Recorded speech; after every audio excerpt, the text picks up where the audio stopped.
MSW Media. News with swearing.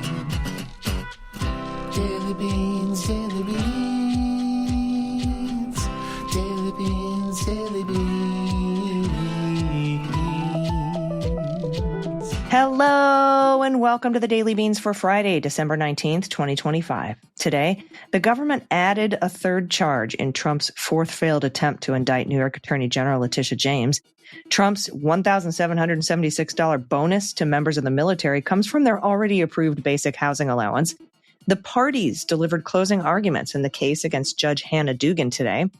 Attorney General Pam Bondi wants a bounty on people who support trans rights. I guess that means me too. Republican redistricting in North Carolina could backfire in the midterms. I'll give you that information. House Democrats release more photos from Epstein's estate. And speaking of Alan Dershowitz, he told Trump he might be able to run for a third term. Trump is going to rename the Kennedy Center to include his name, and Happy Epstein Files Day to all who celebrate. I'm Allison Gill. Hey, everybody. Dana's still out. She's going to be out for about a week. So thank you again for hanging in with me solo. It's not completely solo, though, because later in the show, I'm going to be talking to John Fugelsang because it's Fugelsang Fridays here on the Daily Beans. Also, the jury is now deliberating in the government's case against Judge Hannah Dugan. She's the Milwaukee judge that they accused of obstructing ICE's efforts to arrest a guy named Flores Ruiz when she instructed him to go out a door 10 feet from the main courtroom door rather than the main courtroom door, even though he walked right past a couple of agents sitting right there who didn't do anything. But that is happening. The jury is deliberating, and I'll be keeping my eye on the internet and The Wire and All Rise News specifically, Adam Klasfeld reporting. I'm going to keep my eye on that for updates as we go through the show today, and I'll check back here and there to see if we've got any updates. They've been deliberating for about 3 hours. They've returned 2 notes, and as we sit here recording, the judge is deliberating on the second note. So I'm going to continue coverage and tell you about those notes over on the Beans Talk video podcast, which I record right after this one. So be sure to check out Beans Talk if you haven't yet, unless you really, really can't stand like looking at our faces. That's totally fine. But I'm really proud of it, and I know Dana's proud of it too, and you can get it for free over on the MSW Media YouTube channel. All right, everybody, it's time for the news. Let's hit the hot notes. Hot notes. Everybody, it's Epstein Files Day, December 19th, which is the deadline for Pam Bondi to release the Epstein Files. And I'm going to be going over what she does or doesn't do on the Midas Touch Network this Sunday at noon Pacific, 3 p.m. Eastern. My bet is she'll illegally withhold a lot of it. So we'll see.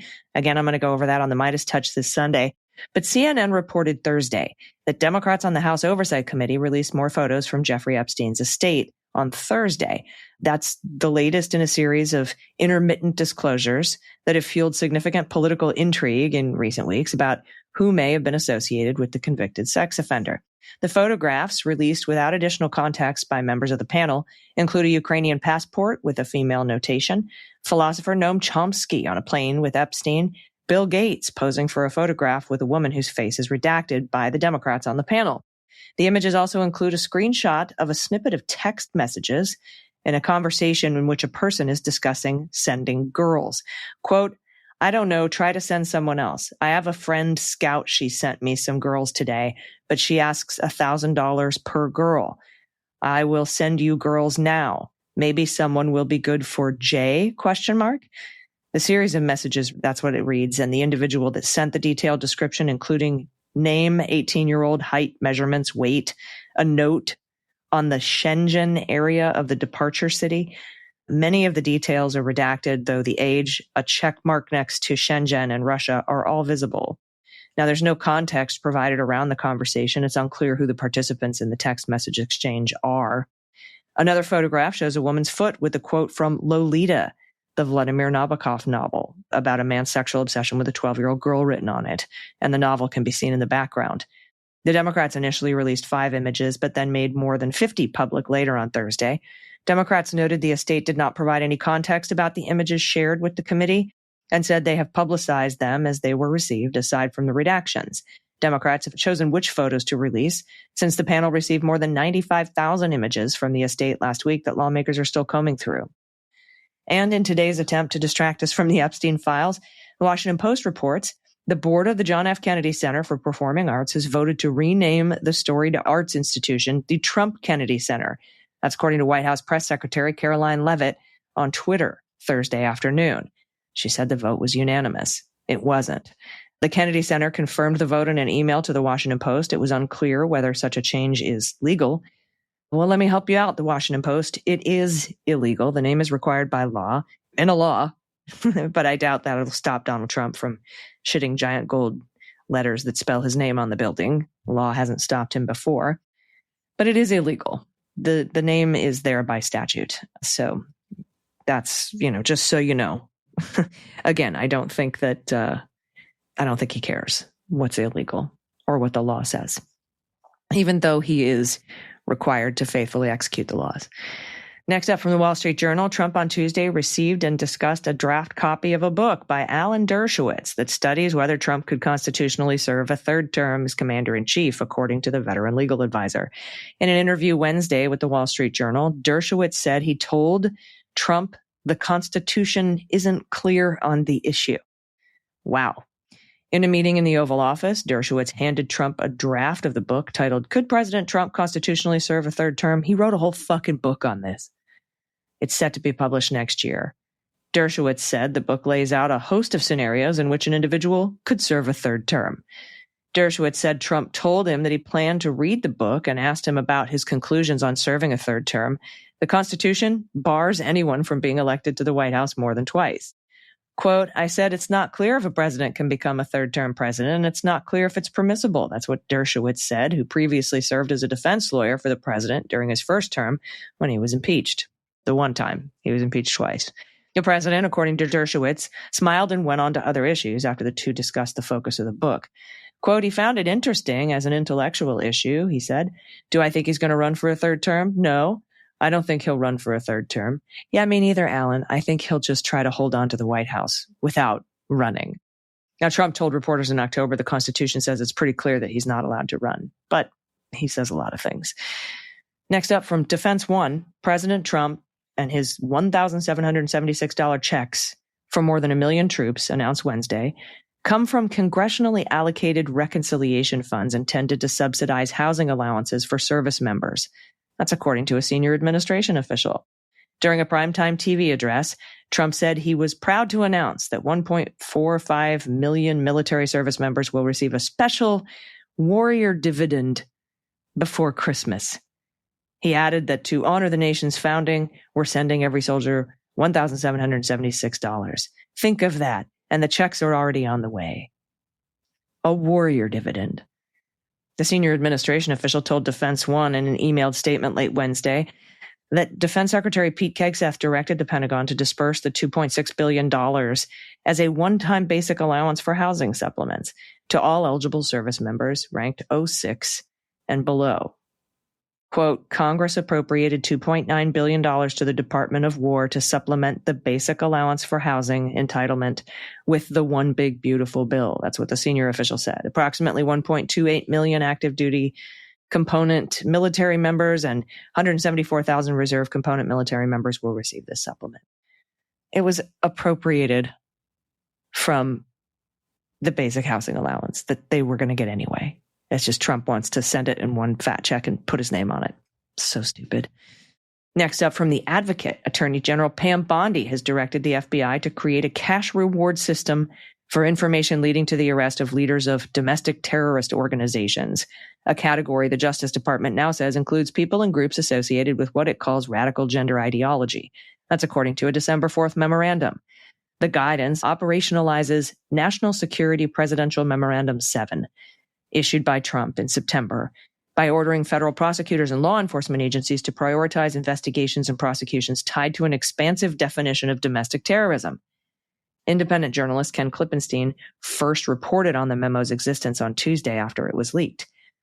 Among the ideologies flagged are, quote, adherence to radical gender ideology, along with positions favoring mass migration, anti-capitalism, anti-Christianity, and hostility toward traditional views on family, religion, and morality. While the directive does not explicitly name transgender people, advocates say the language effectively targets trans communities and those who support them, given the administration's repeated use of gender ideology as a catch-all for transgender identity, healthcare, education, and civil rights advocacy.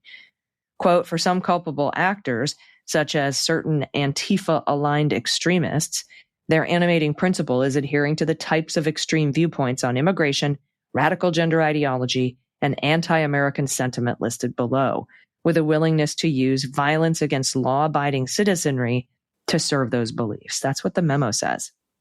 The memo instructs prosecutors to consider a broad range of criminal statutes, including obstruction during civil disorders, conspiracy against rights, and providing material support for terrorism when pursuing cases connected to protests or advocacy linked to the newly defined threats. That bit about providing material support for terrorism is illegal to charge that unless you're providing material support for foreign terrorists. Now, Bondi's guidance also orders federal agencies to comb their files for intelligence related to Antifa and Antifa-aligned groups and deliver that information to the FBI within 2 weeks. Within 30 days, the FBI is directed to compile a list of organizations whose actions may constitute domestic terrorism, issue intelligence bulletins on those groups and their structures and funding, and more prominently publicize its domestic terrorism tip line, which I'm sure will flood for good trouble. More controversially, the memo directs the FBI to establish a cash reward system, a bounty, for tips that lead to the identification and arrest of leaders of targeted organizations. Paired with the memo's ideological framing, the policy risk, encouraging informants to report on peaceful activists, LGBTQ+ organizations, or healthcare providers based on politics, rather than evidence of violence. Quote, the FBI shall establish a cash reward system for information that leads to the successful identification and arrest of individuals in the leadership of domestic terrorist organizations that conspire with others to commit violations of the provisions of law listed in Section 2 of this guidance or other offenses against the United States. Basically what this is it's a snitch letter. Snitch on your fellow Americans that are Democrats for all intents and purposes. Notably absent from the memo is any acknowledgement of the overwhelming body of research showing that the majority of domestic terrorist violence in the United States is linked to right-wing extremism. That is the number one terror threat to the United States right now. White nationalism, right-wing extremism. That's what ICE should be focused on because that's their charge. That's why they were created. That's why the Department of Homeland Security was created. So unless the Department of Homeland Security is going after right-wing extremism and white supremacist domestic violent organizations, they should be disbanded. That's what I think. Next up from Politico, federal prosecutors attempted to get a grand jury in Alexandria, Virginia, to add a third felony charge to a failed indictment of New York Attorney General Letitia James last week, while omitting earlier claims that she fraudulently converted a second home into rental property. So they figured they couldn't get the second home thing, so they're going on a third lying on documents thing. This third proposed charge, which hasn't been previously reported, was an additional count of making a false statement to a financial institution. The earlier indictment against James consisted of one such false statement count and one count of bank fraud. The additional charge in the failed indictment attempt could have exposed Tish James to more prison time because each count carries a potential penalty of 30 years in prison and a fine up to $1 million. However, defendants are typically sentenced way under federal guidelines that result in sentences well below the maximum, especially those without prior criminal records.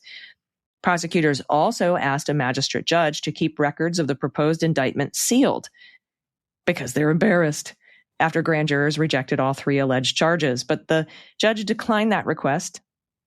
U.S. Magistrate Judge William Porter wrote in an order on Monday that the Alexandria grand jury presented the rejected indictment known as a no true bill in open court. He added that the facts about the proceeding also leaked to news outlets and that Justice Department lawyers failed to move to seal the documents until the day after they were filed in the court's public docket. Quote, the court will not speculate why the grand jury disclosed the no bill in open court. That's what he wrote, the judge, saying public disclosure serves the interest of transparency given the criminal allegations against James are already well publicized, and the decision not to indict was publicly reported even before the foreperson appeared before the judge. Prosecutors had argued that sealing the court records, including the proposed indictment, would further the policies behind grand jury secrecy, protecting the grand jurors' identities, and the individual accused of a crime from the expense of standing trial where there was no probability of guilt. Porter did not grant the prosecutor's request to pause his Monday ruling on sealing the documents so that the government would have time to appeal it to a district court, but there's no indication in the case records that prosecutors have done so. So we'll keep an eye on that. Can't wait to see that. And from CBS, North Carolina Republicans redrew the state's congressional maps this past fall in hopes of improving their chances at ousting a Democrat in one of the country's most competitive districts. In doing so, they may have created a window for a Democrat to make what has been a reliably Republican neighboring seat more competitive. This is, I think, what's happened in Texas. I think this is what happened in a lot of recent elections that we've seen. Trying to gerrymander to make one Republican district more Republican makes the neighboring district less Republican. Now, CBS News has learned that Allison Jaslow, an Iraq War veteran, plans to file Thursday for North Carolina's 3rd congressional district seat. The race in the South could become a key contest in Democrats' quest to win back a majority next fall in the U.S. House. Quote, "I'm running for Congress because the people of North Carolina's 3rd congressional district deserve someone who will show up and fight for them." That's what she said in a campaign statement. Republican Representative Greg Murphy has held the seat since 2019 in a special election and won another term in 2024 with more than 77% of the vote. But the physician's political future became a bit more muddled this fall after Republican legislators in Raleigh changed the boundaries of his seat in an attempt to make the Democratic-held 1st congressional district more favorable to Republicans. In part, the new map transferred a large swath of the eastern portion of Murphy's 3rd congressional district to the 1st district, which is held by Democrat Rep. Don Davis.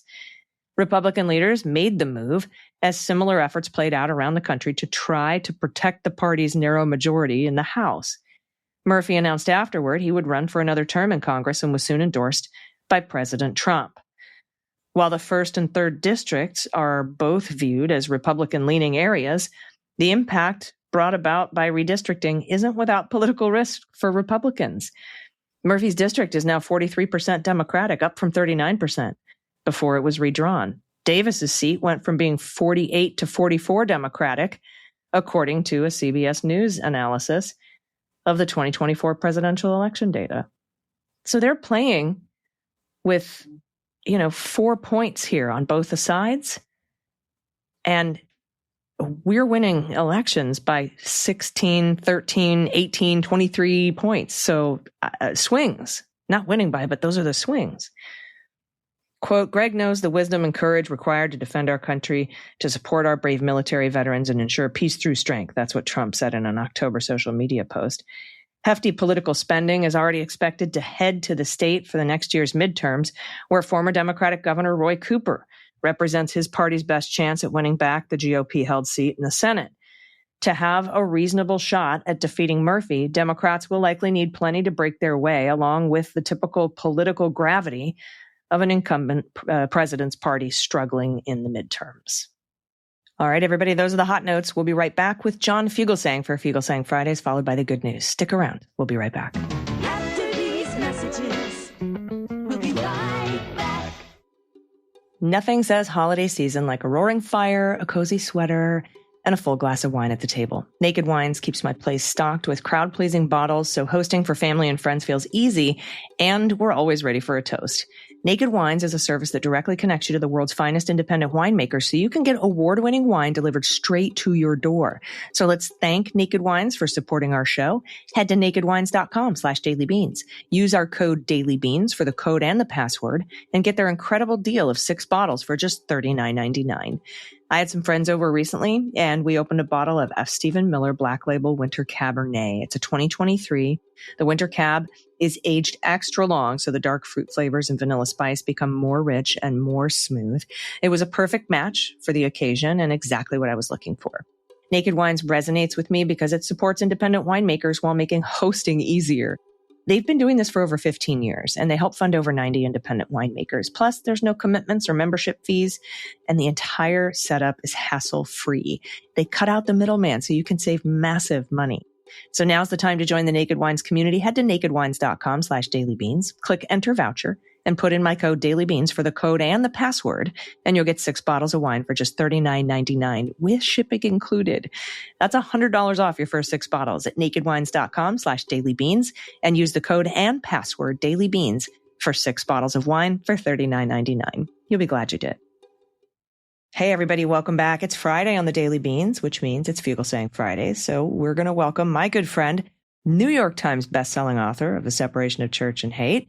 I know he loves it every time I say that. I do like it. Also, he hosts Tell Me Everything on Sirius XM Progress, channel 127. That's weeknights at 9 p.m. Eastern, 6 Pacific. It's an incredible show. You can call in. You can air your grievances.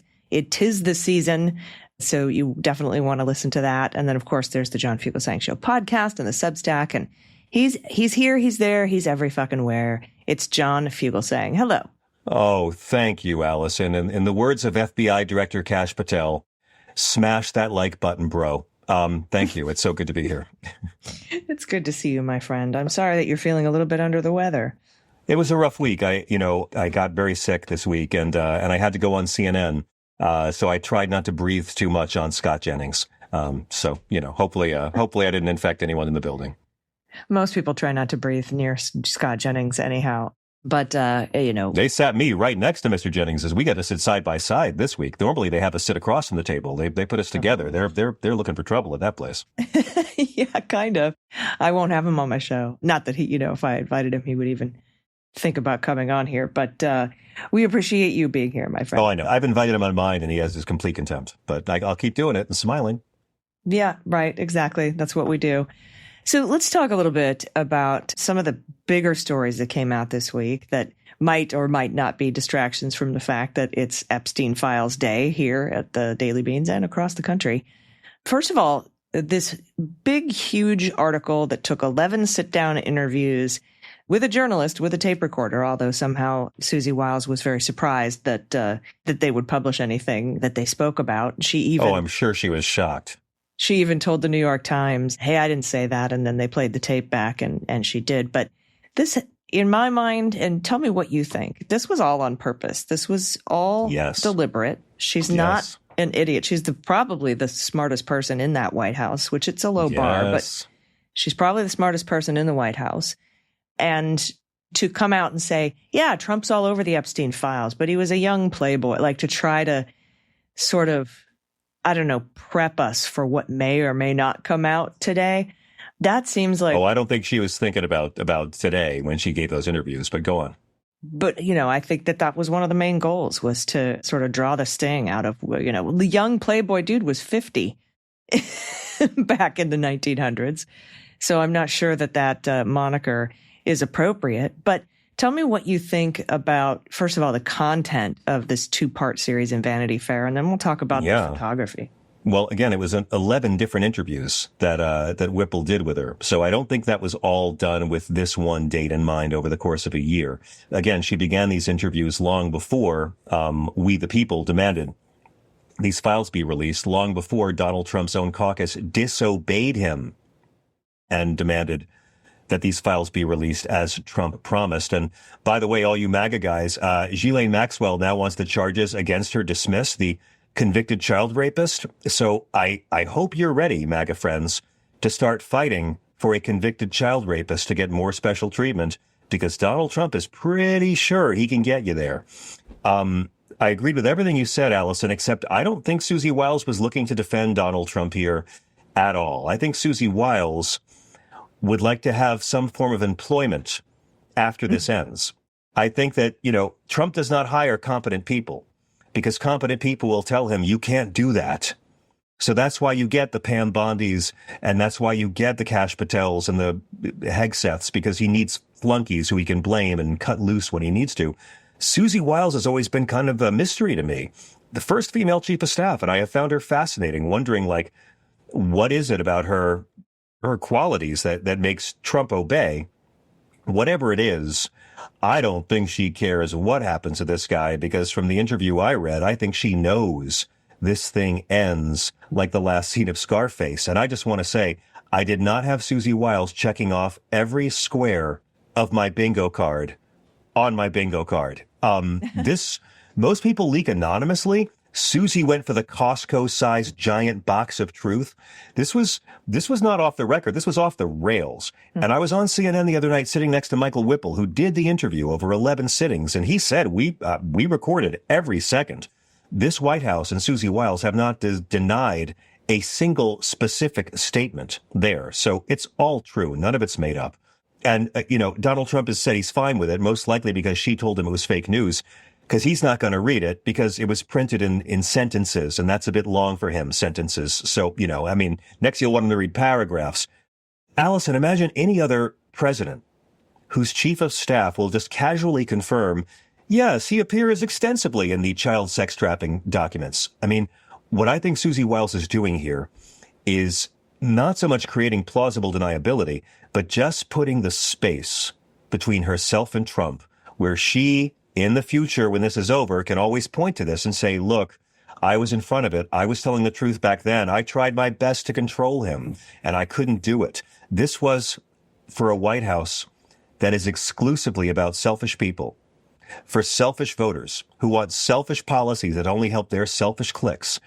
A room full of corrosive narcissists. We saw with Trump and Elon Musk, it doesn't work. Eventually, they'll all turn on each other.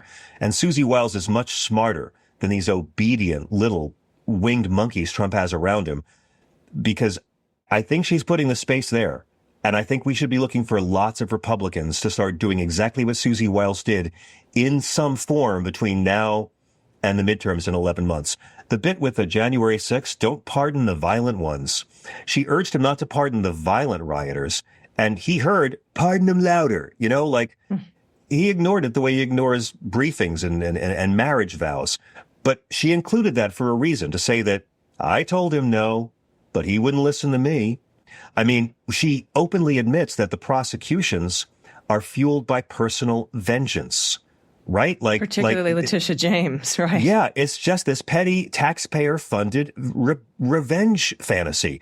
When there's an opportunity, he will go for it. That's not leadership. That's mob boss shit. Nixon tried to hide this. Trump does it in all caps. Again, she's letting us know what happened. And she said, let's stop the score settling after 90 days. She's including that she tried to negotiate a petty revenge expiration date. It's all self-serving. The J.D. Vance stuff, calling him a conspiracy theorist for a decade, that used to be an insult for Republicans. Now that's a resume line, Elon Musk, the avowed ketamine user. And talking about how when the richest man alive dismantled USAID, all these godless motherfuckers were having a cake to celebrate the brown people dying. She's sharing details of how evil they are. Pam Bondi, she cut Pam Bondi loose with the Epstein Files, the binders full of nothingness, the deportation stories, the tariffs. She says huge disagreement, which is Washington speak for Trump wouldn't listen. Mm-hmm. When she said that he believes there is nothing he can't do, what kind of White House chief of staff admits that, if it's true, right? Especially using the words an alcoholic's personality. And I get that. And I get that because, look, he's no impulse control, denial, deranged grandiosity, but no hangover. So, yeah, with the nothing he can't do, to me, that's the constitutional crisis. When a president's chief of staff admits in print that the president doesn't think laws apply to him, that's the Constitution. We can start impeachment for that. The Constitution assumes presidents believes in limits. Trump thinks limits are for other people. Yeah. And when a president thinks nothing constrains him, democracy's optional. And this is his chief of staff saying it. Now, it doesn't let her off the hook. She is not a brake. She's a power steering system. And the interview revealed that, she manages chaos, but she won't stop it. She'll clean up afterwards and pretend that's a discipline.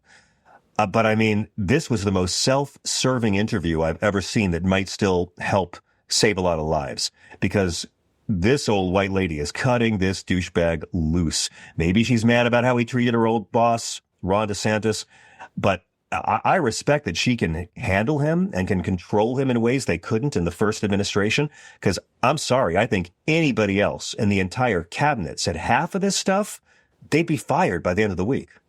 Mm. Yeah, and we'll see what happens. But, like you said, he won't read it. And, He won't read it. But don't be surprised. Don't be surprised if we hear that Susie is declaring victory and leaving the job around the 1-year mark after this. No, I wouldn't be surprised at all. And her telling, coming up with the fake news pushback, which she coordinated with the entire cabinet, by the way. You're right. And all the right-wing pundits. She's playing all of them. Is so that she can separate herself from this administration, but also preserve her pardon should she need one. That's it. She's playing when it all happens. of them.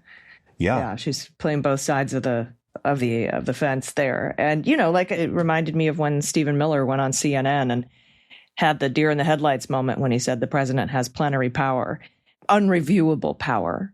Yeah. It's the same kind of situation. And there has been a more recent rift between Stephen Miller and Donald Trump as well, probably because Stephen Miller's mass deportation is making Trump look bad in the polls. And that's why Fox News and the Department of Homeland Security said a few days ago that we're going to pivot back to going after the worst of the worst, basically admitting that they weren't in the first place.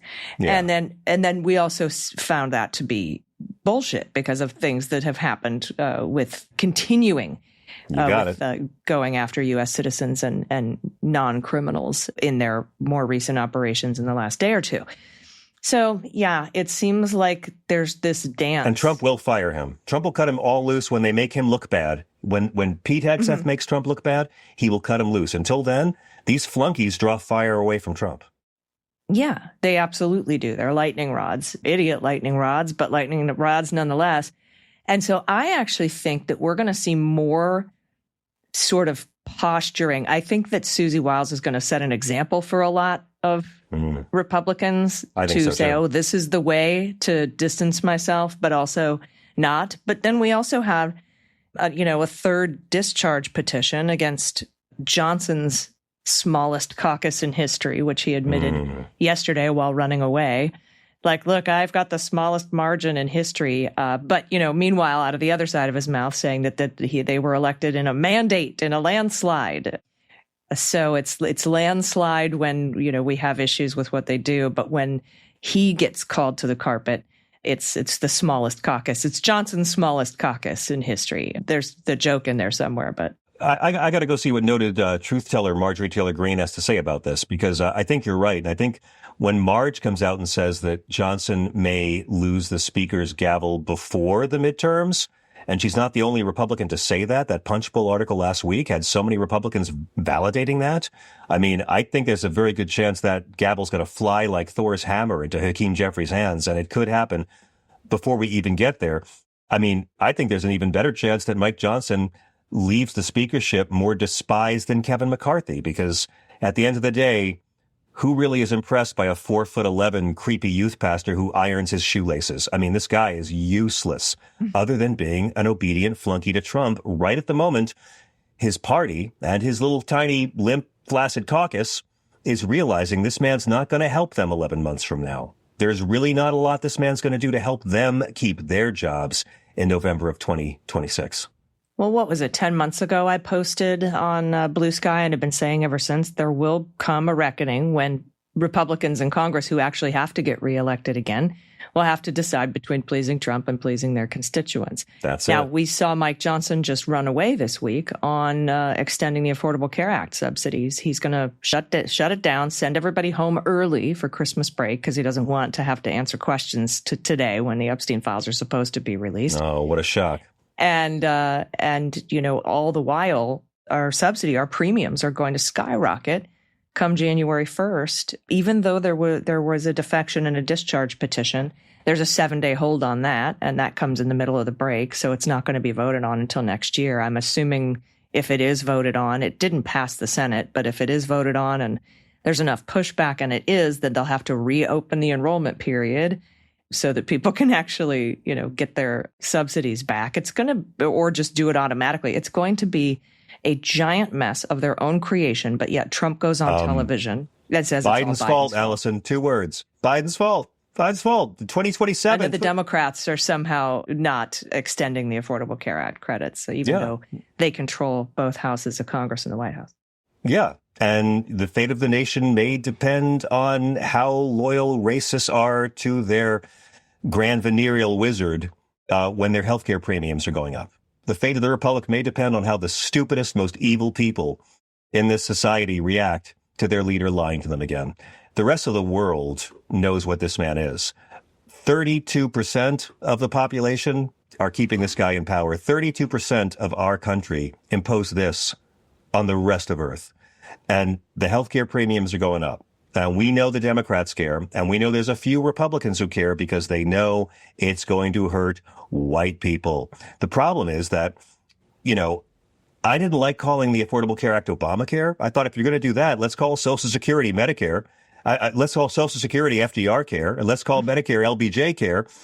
But so many of these plans don't use the word Obamacare. And so a lot of our red state brothers and sisters have no idea it is Barack Badger Obama's care improvement. or whatever. Yeah. They name it after their state because of, the Medicare expansion. So they don't even know. They just hear, get rid of them Obamacare. Obamacare subsidies means poor black people getting my money so their kids don't die, right? They're going to find out. And we'll see what matters more to them, their wallet or their racism. Yeah, and so I'm not surprised that the tiny caucus split, and they have to get reelected. Republicans in Congress have to get reelected, unless they're retiring, of course. But the problem is this tiny caucus is a diseased, infected little caucus. It doesn't really work right anymore. It never really did work right. They know how to pump it up with drugs and make it look bigger than it really is. But it's always been weak. It's always been flaccid, and it's always been revolting to women. So I'll keep on going with this metaphor as long as you want to milk it, baby. They did pass the National Defense Authorization Act, which included some requirements or requests to release some of these boat strike videos, specifically the double tap strike on September 2nd. Because they were all about releasing it. And Trump said, I'm happy to release it. And then Hegseth says, of course, we're not going to release it. What are you, crazy? Just in another attempt to gaslight everybody. But, I think it's interesting, a $900 billion defense bill. And there were a lot of amendments that wanted to be added that weren't. But then, Donald Trump decided last night that he would announce $1,776 to every member of the military, saying that it's coming from magical tariffs, when in fact he's taking the basic housing allowance and just sending it out in a check instead of sending it out in the BHA. He just wants to put his name on money that they were already going to get. So it's trickery, it's smoke and mirrors, and but they did pass the NDAA to get an almost $1 trillion defense budget. Yeah, and it's all going to be forgotten. Ancient history by the time we get to the midterms. It will not help him by the time we get to the midterms. And I could be wrong, Dr. Gill, but I have a feeling that this is not going to make anybody forget the Epstein files. I don't know. I don't feel distracted. Well, he might not make it to the midterms. I don't think he will. I think there's a very good chance there's stuff in my fridge that'll last longer than him. And I think more Republicans realize this than are letting on. Might also be part of Susie Wiles, he's not going to be around long enough to read these things anyway. So, I mean, at this point, they're measuring his cholesterol with a dipstick. The guy's not healthy, and we know he's not healthy. I mean, good God, his ankles look like he's smuggling Eric. And, again, when we're talking about this, it means we're not talking about the fact that we are murdering people in boats with no evidence in foreign waters. And this is Pete Hegseth just being like, you totally agree with us if you saw the video, which you never will. Yeah. Right? That's the argument, right? No, bro, it was totally legal, totally ethical, totally necessary. And that's why it has a privacy setting on the video. You can't see it. It was so legal, we can't possibly show it. Everyone's talking about your eyes will fall out of your head because it was so legal. Oh, dude, it's so legal. You can't. We did everything right. And that's why you are not allowed to ever see it. OK? And Hegseth is talking about how the committees will see the video, but not most of Congress, not the press, not we, the people paying for it. These people believe in transparency like vampires believe in sunlight. If Obama had done this, Fox News would be selling DVDs Fox News would be selling VHS tapes because a lot of their audience still uses that. But this was murdering survivors. And when Marco Rubio says terrorist organizations, lies alone can rebrand fishing boats into freaking ISIS. We talk about these two men they murdered on September 2nd. We got to start talking about the two men they didn't murder on October 16th. Remember that strike? They hit what they said was a narco submarine That was back when they were claiming that these boats were bringing fentanyl into our country. Of course, fentanyl doesn't come from Venezuela. I know you know this. John, that was after they double tapped those two guys. And then probably Admiral Halsey was like, that's really, really illegal. And so they all sat down and had meetings about what to do that maybe was less illegal. Uh-huh. And so, and what did they do? Rendered them to, 2 men survived. To their home countries. Yeah. Yeah. Two men died. 2 men survived. And so those 2 men were taken into custody aboard a naval vessel, like you normally do if you're going to be sending the U.S. Navy to do cop work. And they sat on a naval vessel for a couple of days, and then they were repatriated to their home countries of Colombia and Ecuador. Why aren't Democrats? The reason being they wouldn't send them to Gitmo, and they wouldn't put them in the U.S. court system because that would force this administration to admit to what they're doing in discovery, and they would have to answer to the crimes that they're committing in the U.S. courts. That's why they avoided that altogether. The question that Democrats should be hammering, and I like the media to hammer, is they sent these 2 guys home, which means either they know we're murdering innocent people or we are letting dangerous narco-terrorists go free. Those are the 2 options from the bullshit they presented us. Yep, that is exactly right. Before I let you go, there's been a lot of talk and viral posts about these photos from the Vanity Fair article and the photographer himself. This is how he works, by the way. This shouldn't have come to us as a surprise to anybody in the White House that's got a Google machine close by to them. But I find these photos, a lot of people are like, oh, you shouldn't make fun of people's looks. You shouldn't do this. I don't think that that's what this is. I think that it's news. I think it's art. I think it's photojournalism. It shows them very close up and raw, and then it shows them far away and isolated and powerless, but with a pretense of having some sort of fake power. I think they were masterfully done. I do too. And I think that, even the photographer said in an interview, he said that Stephen Miller was the most worried about how these photos would come out and wondered if he should smile or not, and then said to the photographer on his way out after shaking his hand, you have a lot of power on how you treat people. And the photographer looked at him and said, you do too. Yeah. And then Stephen Miller didn't get it and just went out to feed on orphans like he does when the moon is full. I know. Look, these people, I'm sorry they don't like how they appear, but these are people who have human beings kidnapped, chained, caged, and renditioned to other countries because of their physical appearance. I mean, there's thousands of undocumented Irish, thousands of undocumented Russians in this country. They ain't sending those white illegals down to Alligator Alcatraz. These people are having folks tortured because of their appearance. So I really, really, I feel for them. Thoughts and prayers that they thought the photos were unflattering. These people are unflattering. And that was photojournalism by a photographer who knows exactly how this is going to end, as much of the world does, and as I think most of the billionaires know. After that little speech last night in the Oval Office where I thought we were going to be getting a declaration of war, and instead all we got was Donald Trump berating us for not liking his crimes, I mean, this guy's losing it.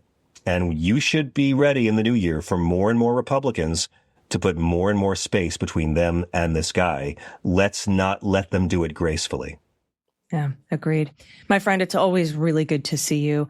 The next time we're scheduled to talk is actually Christmas Day, isn't it? Yeah. I don't know if you're working that day. I will be. So I'm looking to get away from family anytime I can over the holidays. So if you want to go ahead and do this for baby Jesus, let's come together and have a very special Christmas. All right. Yeah, we can call it the War on Christmas, and we can just mention the word Christmas 100 times. Nice. I think that would probably be good. My friend, it's always good to see you. I hope you feel better. I hope you get back to 100%. I know that everybody listening is going to be sending you positive healing vibes because that's how we do here at the Daily Beans. But I really appreciate seeing you. Oh, you're the best. I want to thank all of your listeners and your deeply attractive audience, Allison, for all the kind words they've shared with me all year for my book, and all the nice things people wrote about the Reiners, who I loved very much. Both of them were very good to me for many years. Rob was on my show many times and joined us on stage, like you did, for many of our live shows. And you know, the best gift we can give to be positive and move forward with this is to keep fighting for the decency and love that Rob and Michelle fought for. Donald Trump went ahead and proved them completely right. It took less than 24 hours for him to prove that Rob Reiner was right about everything he said about Trump, and just channel that grief into positive action and love, because these people are decomposing before our eyes. So let's be sure to stop and smell the train wreck in the new year, and keep the pressure on. Thank you for all you do, and thank you for inspiring me so much during such a crap year. Well, we'll see you on Christmas Day, my friend. Everybody, Right on. Please get your copy of The Separation of Church and Hate. It's an incredible book. It's so well written. Thank you. It's hard to put down. And then also, check out Tell Me Everything on Sirius XM Progress Channel 127. Again, that's weeknights at 9 p.m. Eastern, 6 Pacific. And you can also subscribe to John Fugelsang Substack and listen to the John Fugelsang Show podcast, wherever you get your podcasts. My friend, it's always good to see you. I hope you have a wonderful holiday, and we'll see you on Christmas. You too, to you and yours. See you then. Everybody stick around. We'll be right back with the good news. Everybody, welcome back. It's time for the good news. Who likes good news, everyone? Then good news, everyone.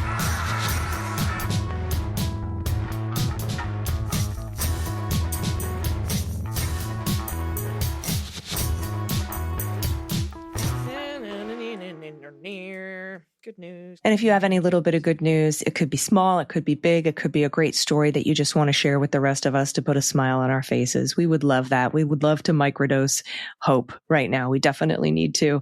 And it can be something from yesterday or 20 years ago. Send it to us. Also, if you have a good trouble recommendation, we would love to hear from you as well. And plus, you can also send shout outs to loved ones or yourself, because you yourself, you are a loved one, or a small business in your area, maybe a nonprofit that you think could use a boost, a food pantry that's doing some great work for the holidays, a shout out to a government program that's helped you or a loved one.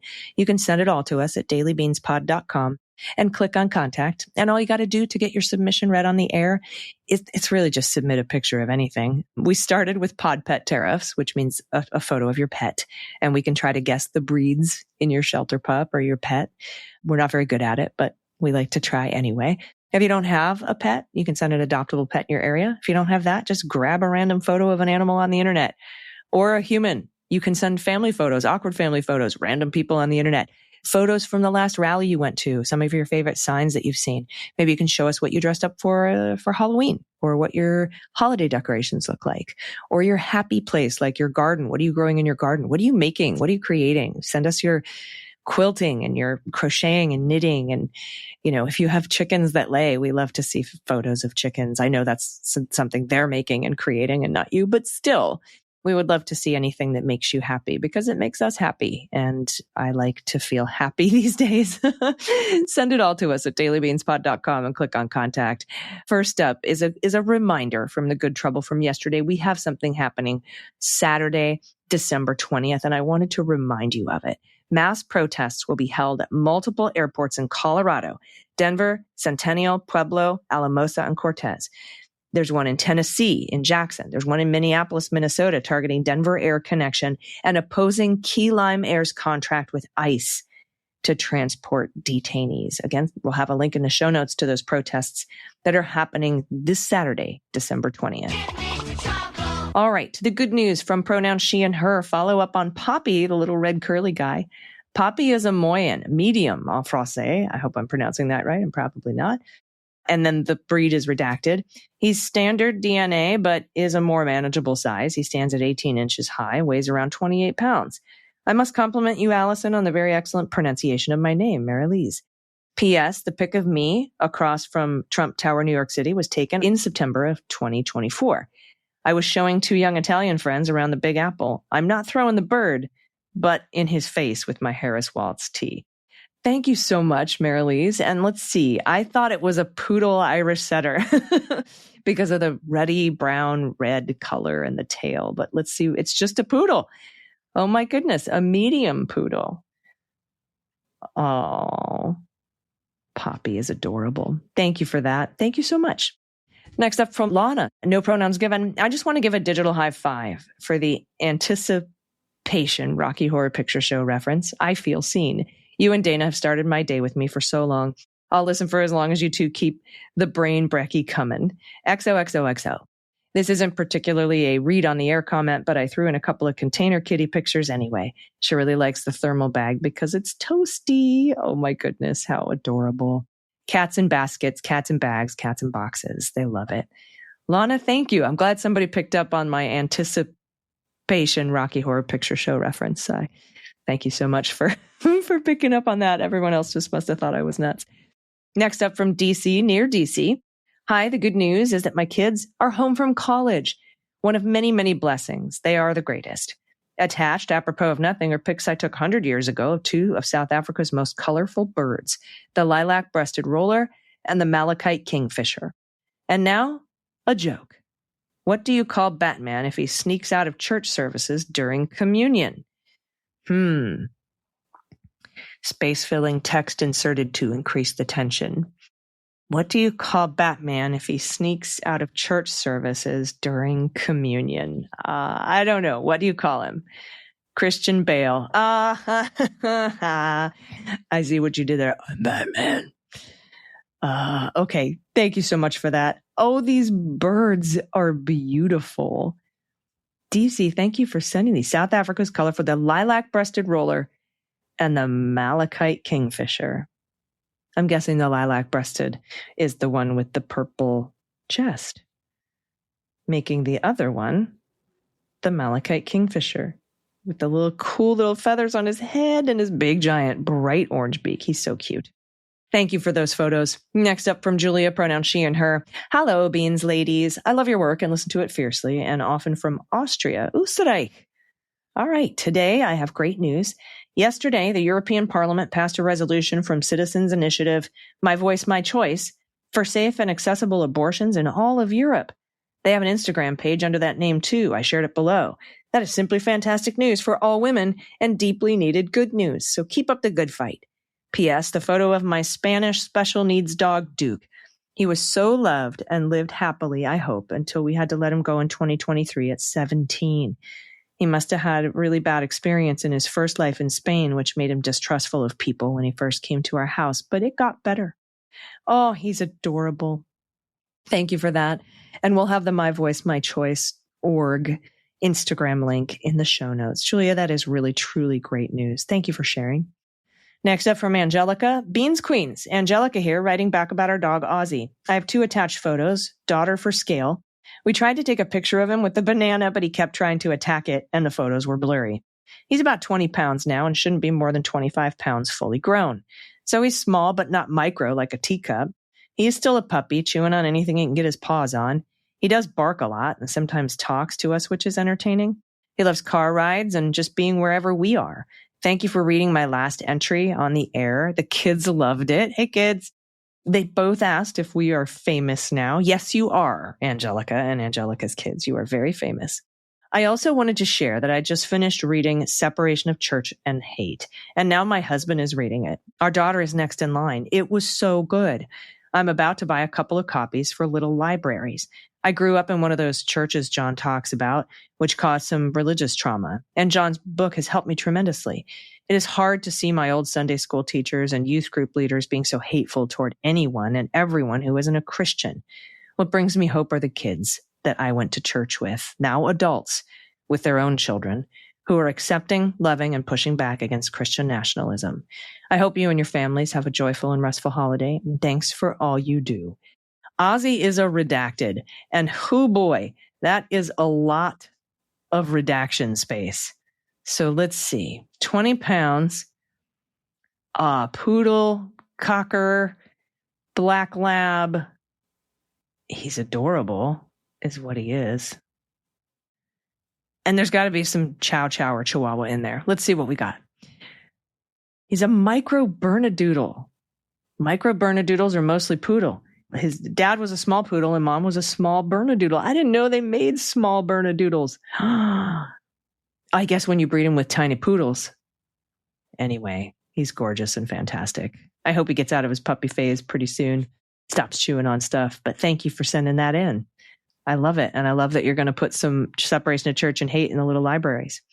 Next up from Anonymous, pronouns she and her. Producer note. In late November, the Department of the Interior unveiled a controversial new design for the America the Beautiful National Parks Pass, the annual season pass for America's 433 national park sites. The credit card size pass traditionally features artwork or photography that honors the parks, but for 2026, some of the passes will feature a visage of U.S. President Donald Trump alongside George Washington. Now, a Boulder, Colorado artist has designed National Park Pass decals. 3 options to cover the new design in case you'd rather continue with animals and landscapes rather than the tangerine tyrant for the 2026 passes. This is the best good trouble. We're going to have links in the show notes where you can get these decals to put over his face on your National Park Pass. It's the Sage, the sageleafstudio.com is where you can get them. And we're going to have a link in the show notes to the Park Pass stickers. That's incredible. I absolutely love that. What a bunch of good trouble. Thank you, Anonymous. Next up from Kay, she and her. Hello, Beans team. My good news, despite a very late start, it looks like I'm going to finish my Christmas preparations before Christmas Eve. Congratulations. I wasn't sure there for a while, but I powered through rewriting my favorite Christmas carols. And since I want to hear Allison singing again, I'm submitting my favorite so far. Sing this to the tune of God Rest Ye Merry Gentlemen. I bless my fellow Americans who let nothing ye dissuade to vote for our democracy upon election day. I have this really hard thing where I want to go alto, to vote for our democracy upon election day. Like I sang alto for so long. To save us all from right-wing hate where MAGAs led us stray. Oh, tidings of comfort and joy, comfort and joy. Oh, tidings of comfort and joy. See, the alto just comes back. I can't stop it. Thank you for that walk down memory lane and the new lyrics, Kay. I love them. Thanks for keeping us informed and laughing past the tears. Celebrate the good stuff. There's no pick attached. You forgot to pay your pod pet tariff, but that's okay. You sent in a song, so really appreciate you, Kay. And thanks to everybody for sending in your good news. Please flood us with your good news this holiday season at dailybeanspod.com and click on contact.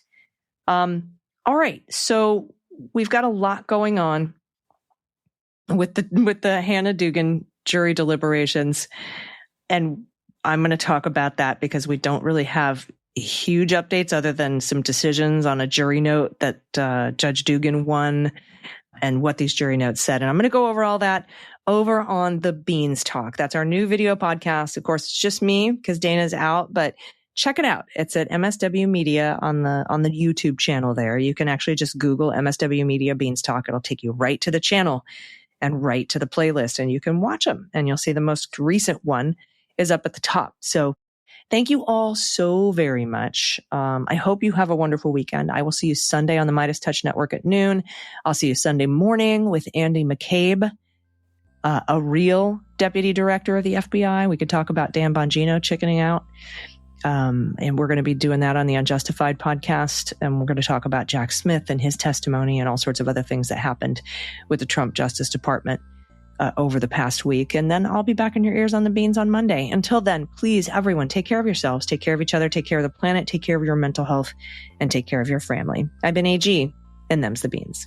The Daily Beans is written and executive produced by Allison Gill with additional research and reporting by Dana Goldberg.